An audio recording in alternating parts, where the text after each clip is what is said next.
AI, যার পুরো নাম হলো আর্টিফিশিয়াল ইন্টেলিজেন্স, এআই নিয়ে গবেষণা চলছে সেই প্রাচীন কাল থেকে। তবে এআই রাজনীতি শুরু হয় 1956 সালের ডার্টমাউথ সম্মেলনে।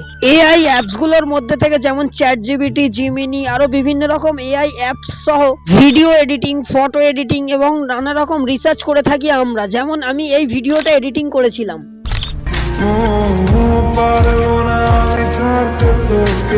আর এই কার্টুন ফটোগুলো এডিটিং করেছিলাম এআই অ্যাপসগুলো থেকে।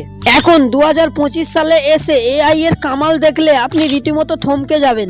এবার আপনি একবার ভাবুন 2050 সালের মধ্যে এআই আরো আমাদের কি কি দেখাবে। এআই কি? এআই হলো একটি মেশিন, একটি রোবট, যেটা কিনা একটি মানুষের সমান। একটি মানুষের চিন্তা ভাবনা আর একটি রোবটের চিন্তা ভাবনা সেম হয়ে গেছে এখন। আমি শুনেছিলাম মানব জাতির সব থেকে ভালো ব্রেন আর ওভার স্মার্ট ব্রেন হলো আলবার্ট আইনস্টাইনের। আলবার্ট আইনস্টাইনের থেকেও ওভার স্মার্ট হয়ে গেছে এআই। চীন থেকে কিছু বিজ্ঞানী রিসার্চ করে বলেছেন মানুষ নয়, এবারে রোবটের পেটে জন্ম নেবে মানব জাতি। 2026-এর মধ্যে মার্কেটে লঞ্চ করবে এই রোবট।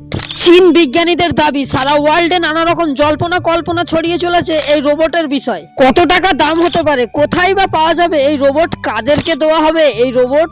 যে মায়েদের বাচ্চা কাচ্চা হয় না তাদের জন্যই এই ব্যবস্থা নিয়েছে চীন সরকার। এটা ছিল এআই এর একটা ভালো দিক। আপনারা একটা কথা মনে রাখবেন, এআই যত ভালো ততটাই খারাপ। এবার এমনই একটা ভিডিও আপনাদের আমি দেখাবো, আপনার পায়ের মাটি সরে যেতে বাধ্য হবে।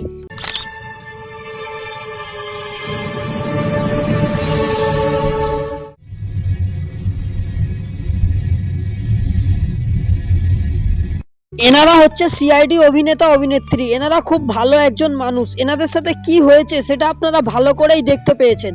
আমরা সকলে দেখতে পাই এনারা টিভির পর্দা থেকে সাধারণ মানুষের জন্য লড়াই করে। এনাদের সাথে যদি এরকম হয়, কালকে আমাদের সাথেও এরকম হবে না তার কি মানে আছে?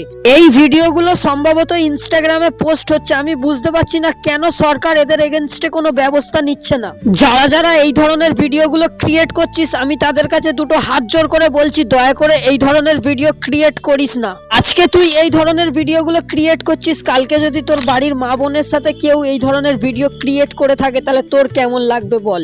তাই আমি সবাইকে সাবধান করতে চাই, এআই ভালো কাজে ব্যবহার করুন, খারাপ কাজে দয়া করে এআই ব্যবহার করবেন না। ভালো থাকবেন, সুস্থ থাকবেন, ধন্যবাদ।